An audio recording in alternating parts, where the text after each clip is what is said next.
शिव में सारा जगह समाए, सुमरन करता जो भी शिव का मनोकामना पूर्ण हो जाए। देवों के देव शिव जी कैलासी, जो त्रिलोकी नाथ कहाँ जिनके ललाट पे चंदा सोहे। नागराज गल में लपटाए, त्रिशूल डमरू हाथ बिराजे। सब देव जिनको शीस झुकाए, त्रिशूल डमरू हाथ बिराजे।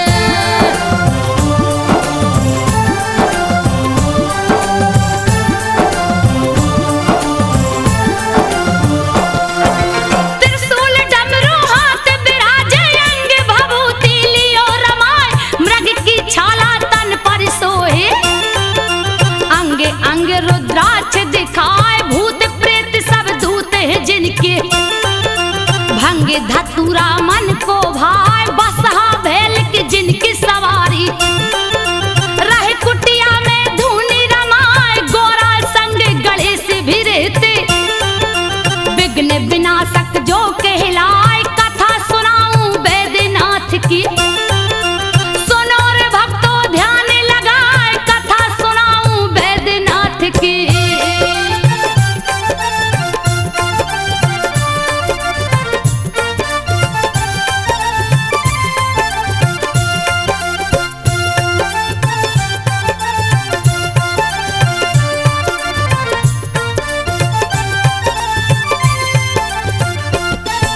शिव शंभू से बोली गोरा, ये क्या स्वांग लिए रचा।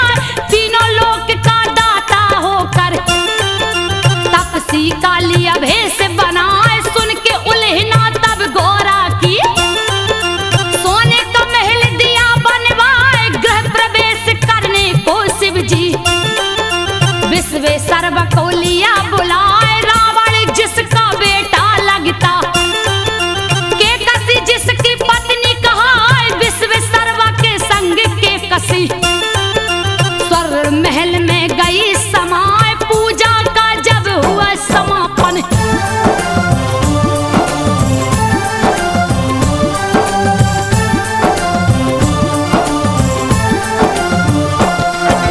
पूजा का जब हुआ समापन। शिव शंभू बोले हरिशाय, प्रसन्न हुआ हूँ तुमसे ब्राह्मण। मांगो दक्षिणा जो मन आए, यही मेरा सौभाग्य है बाबा। मुझसे पूजा लिया करवाए, आशीर्वाद ही बस काफी है। जिससे जीवन सफल हो जाए, फिर भी नहीं माने कैलासी। बोले कुछ तो ले भाई, पूजा अधूरी रह जाती है। बिन दक्षिणा के जो वामन जाए, के कसी को तब लालच आ गई।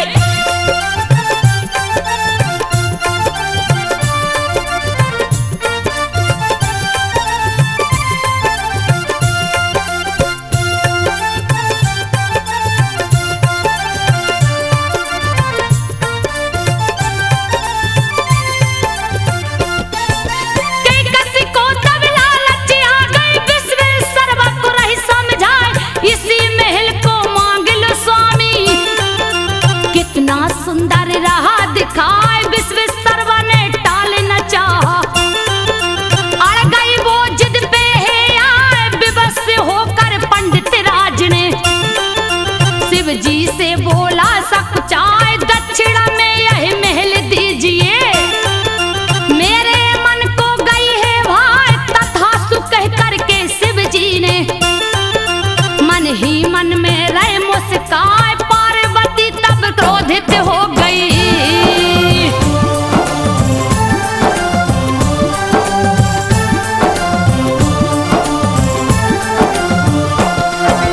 पार्वती तब क्रोधित हो गई। सारा बदन गया थर्राए, क्रोधित के मारे श्राप दे दिया। विश्वेश्वर गया घबराए, तूने मेरे महल को छीना।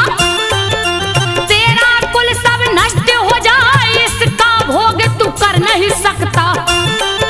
चैन न इसमें लेने पाए, के कसी रावण को उकसाई। शिव को लाओ लंका उठाए, पार्वती ने श्राप दिया है। बचने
जी को दूंगा जगाए, सोच के ऐसा सब रावण ने कैलाश पर्वत लिया उठाए, हिला कैलाश वो शिव जी डोले।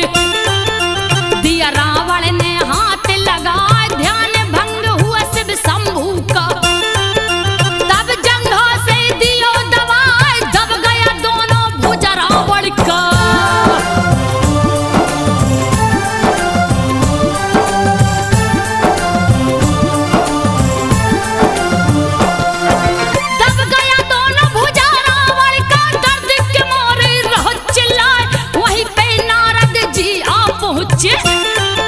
नारायण का ध्यान लगाए, क्रोध में आके रावण बोला, नारद कोई खोजो पाए। नारद जी तब हंस कर बोले, शिव जी का लो ध्यान लगाए, शिव के कोप से शिव ही बचाए।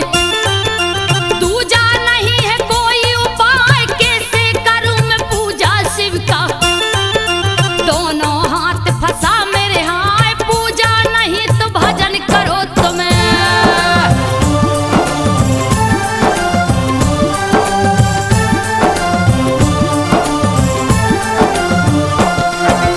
पूजा नहीं तो भजन करो तुम, रावण को नारद समझाए। देख भक्ति तब रावण की वो, शिव जी हाथ को दिए छुड़ाए, शुरू कर दिया कठिन तपस्या। आसन रावण दियो लगाए, कठिन तपस्या कर ली फिर भी शिव का दर्श न होने पाए। घोर तपस्या शुरू कर दिया है, जगह जगह गड्ढा खोदवाए, अग्नि को स्थापित करके यज्ञ दिया है शुरू करवाए, अग्नि को स्थापित करके।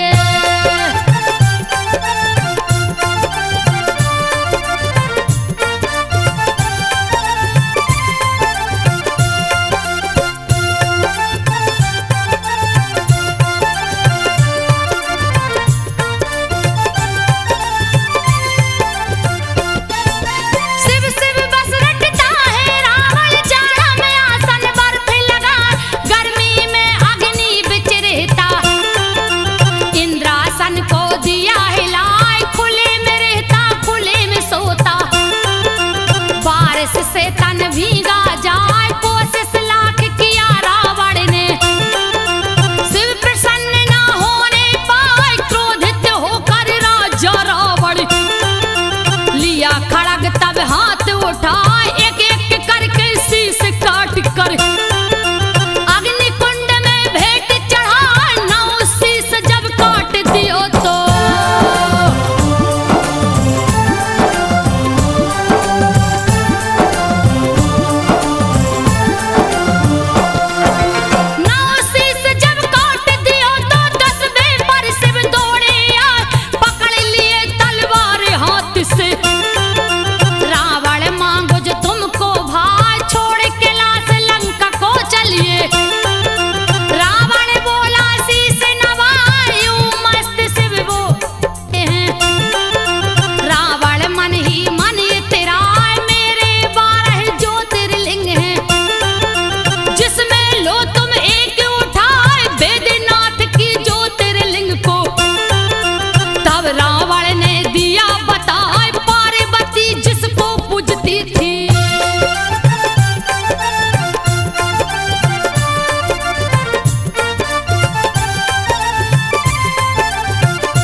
पार्वती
को दिया शर्त बताए जहाँ भी धरती पर रखोगे।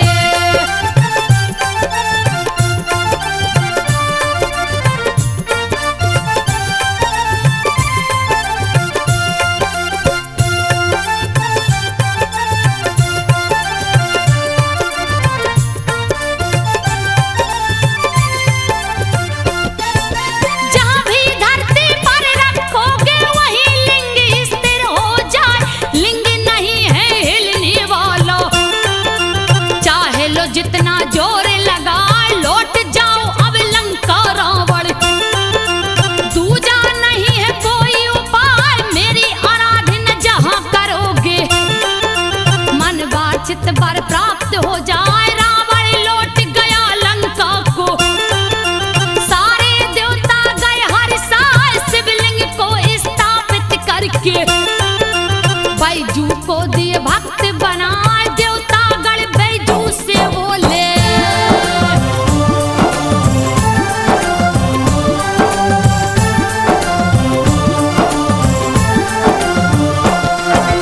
देवता गण बैजू से बोले जो गंगा जल शिव को चढ़ाए अन्य धन सब दुगना हो जावे। तेरी गैया दुगनी हो जाए निस दिन बैजू पूजा करता। शिव शंभू का ध्यान लगाए एक दिन बिन पूजा किए ही बैठ गया भोजन पर आए। ध्यान पड़ी जब शिव शंभू की दौड़ा दौड़ा बैजू जाए जैसे ही पूजा पर बैठा है। शिव शंभू बोले हर्षाए हुआ प्रसन्न मैं तुमसे बैजू।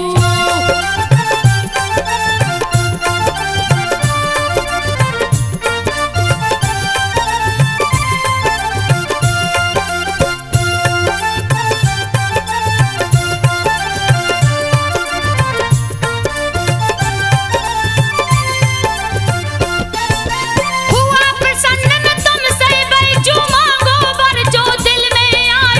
ऐसा वर दो मुझको बाबा मेरा नाम अमर हो जाए। यो मस्त शिव जी बोले हैं।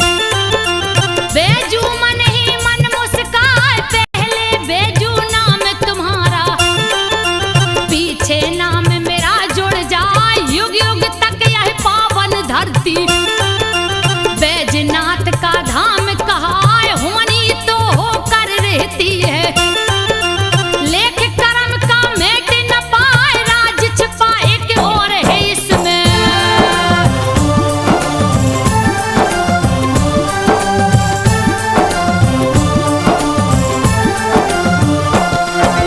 राज छुपाए के और है इसमें सुनो रे भक्तों ध्यान लगाए।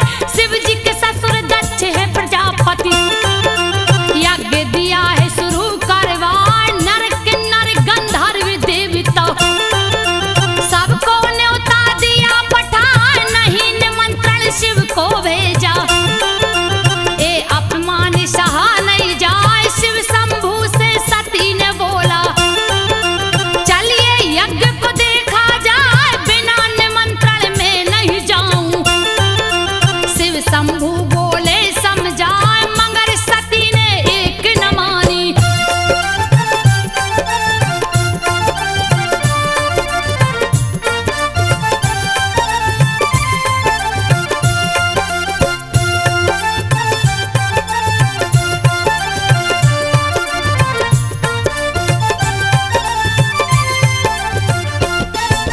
मगर सती ने एक न मानी। सत ससुरा से नहीं हर जाए। शिव के सारे गण पीछे से आदर सहित दियो पहुंचाए। बुरा भला दक्ष शिव को बोला ये अपमान सहा नहीं जाए। ब्रह्मा विष्णु सब समझाए लेकिन दक्ष समझ ना पाए। मन ही मन तब सती ने ठाना यज्ञ दूंगी विध्वंस कराए। हवन कुंड में कूद पड़ूंगी इस तन को अब दूंगी जलाए। कूद पड़ी तब हवन कुंड में।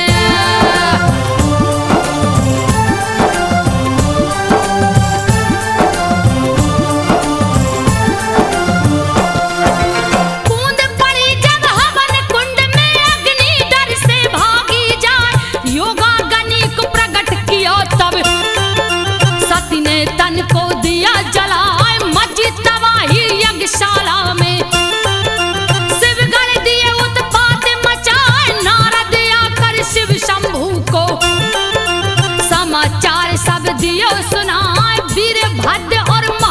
काली को दियो जटा से प्रकट कराए वीरभद्र और महाकाली को। शिव जी दल बल सहित पठाए यज्ञशाला रणभूमि बन गई।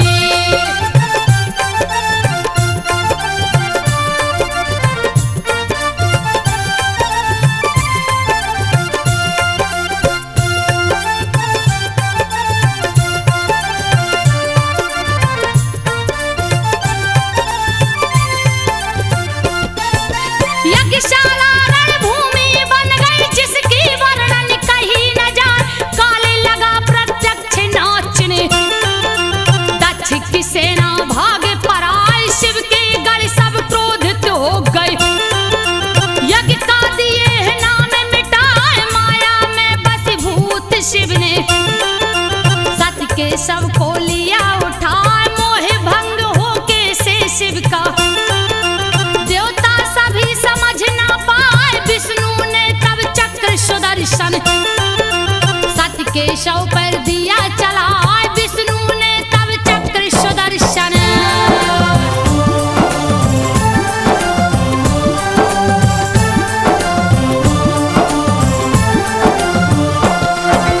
शिव ने सती के सबको देखा हाथ लिए त्रिशूल उठाए।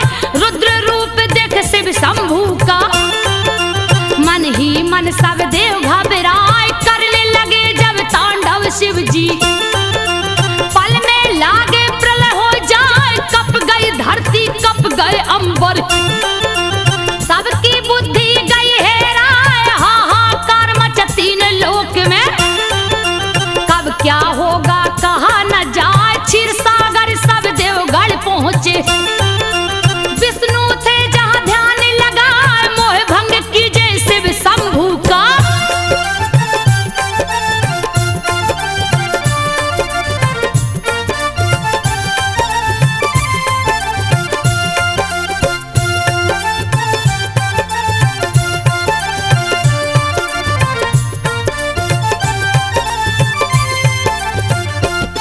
तो मोह भंग कीजे शिव शंभू का। तीजा नेत्र कहीं खुल जाए जल जाएगा धरती अंबर।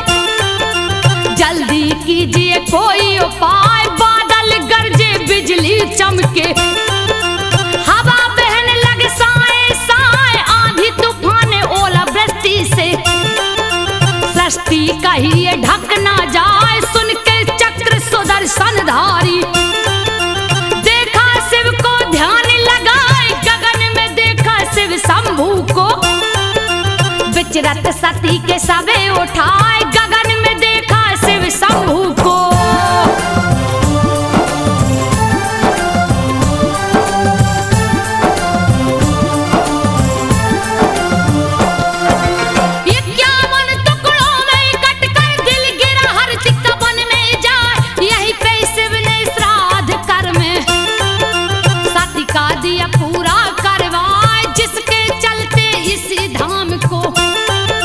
चिंता भूमि भी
सूखन लागे। कोप सूरज का बढ़ता जाए, धरती के सारे प्राणी तो भूख के मारे गए घबराए। व्याकुल होकर भक्त वासुकी लिया हाथ को डाले उठाए, चीरने लगा धरती का सीना। कंदे मूल ना दिखने पाए, फिर भी हार न माने वासुकी।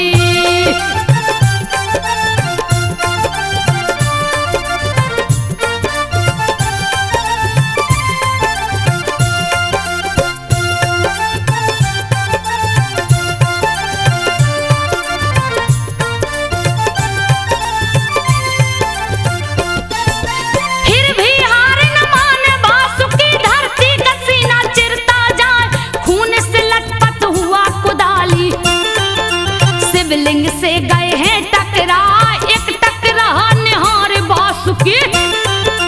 खून को देख गया घबरा, चूक हुआ मुझसे ये कैसा। मन ही मन वह रहा डराए, लगता है कोई प्राणी मर गया। कैसा अनर्थ हुआ है आए, लगा कुदरने मिट्टी हाथ से। कुछ भी नहीं रहा पकड़ा, भूल से वासुकी ने कुदाल को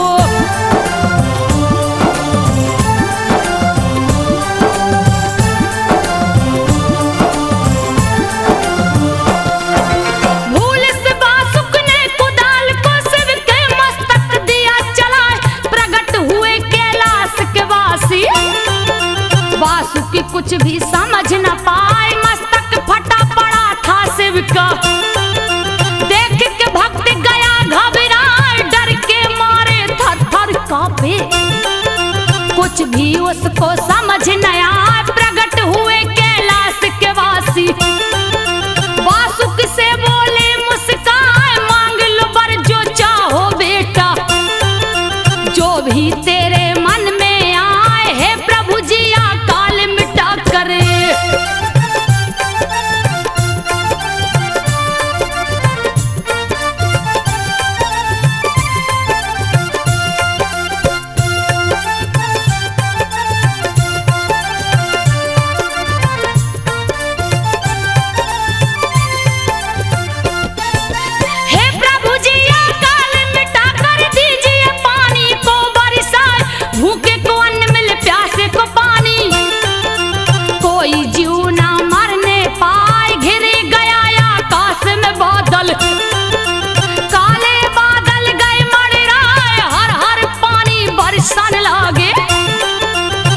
जंतु सब गए हर साय। शिव शंभु वासुकी से बोले, यहाँ 2 मंदिर मुख्य बनाए, नित प्रति मेरी पूजा करना।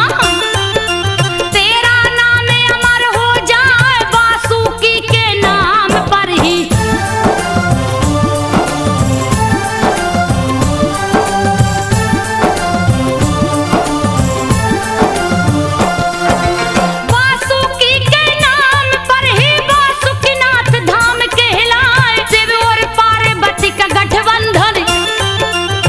शिवरात्रि को हो जाए, शस्त्रों की पूजा भी इस दिन ही करते हैं सब पंडाया। शिवरात्रि में जो शस्त्र को छूता, उसका देते कष्ट मिटाए। भगवा वस्त्र को धारण करके भक्तों शिव को पूजने जाए। बोल बम उच्चारण करके नंगे पांव कंवरिया जाए, इस मंत्र के उच्चारण से।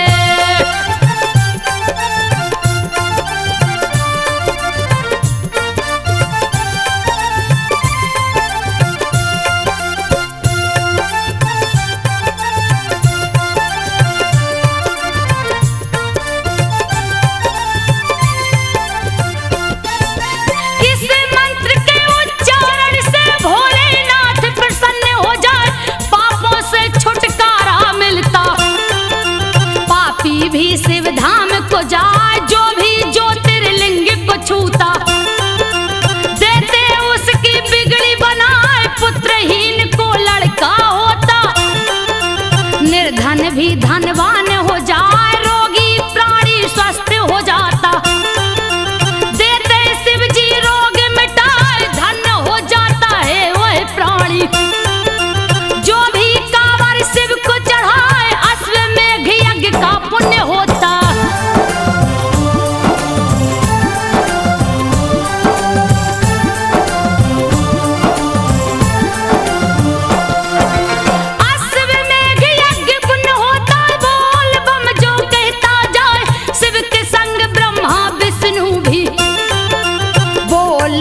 से खुश हो जाए। ओम नमः शिवाय भी शिव का पंचाक्षरी मंत्र कहलाए। अश्विनी कुमार बीमार पड़ गए, सारे देवता गए घबराए, लाखों वेदा देख के हारे, फिर भी स्वस्थ न होने पाए, वेद खुद ही रोगी हो गया, कोई दवा समझ ना पाए, व्याकुल हो गई भार्या उसकी।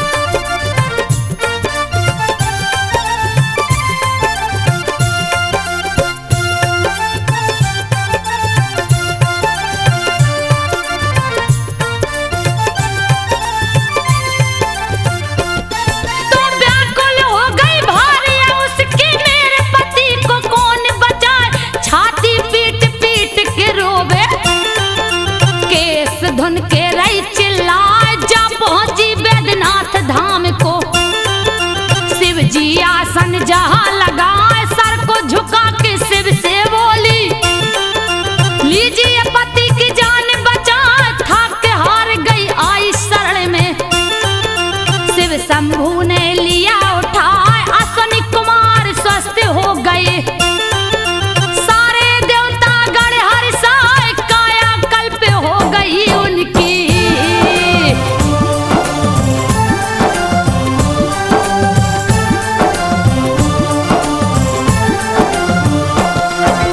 जगतपति है जग के मालिक, उनकी लीला कहीं न जाए, चाहे कोई भी जितना कर ले, कीर्ति गावत जग थक जाए, मोहित संजय दास है शिव के, जिनके कलम से कथा लिखा है, प्रदीप मिश्रा शिव के पुजारी, शिव को अपने दिल में बसाए, दिलीप सिन्हा भक्त भोला के, कावर ले देव घर को जाए, संजू बघेल जगावेगा था, शिव शंभू को शीश झुकाए, संजू बघेल गाथा गावे, शिव शंभू को शीश झुकाए, सुन लो भक्तों ध्यान लगाए, संजो शिव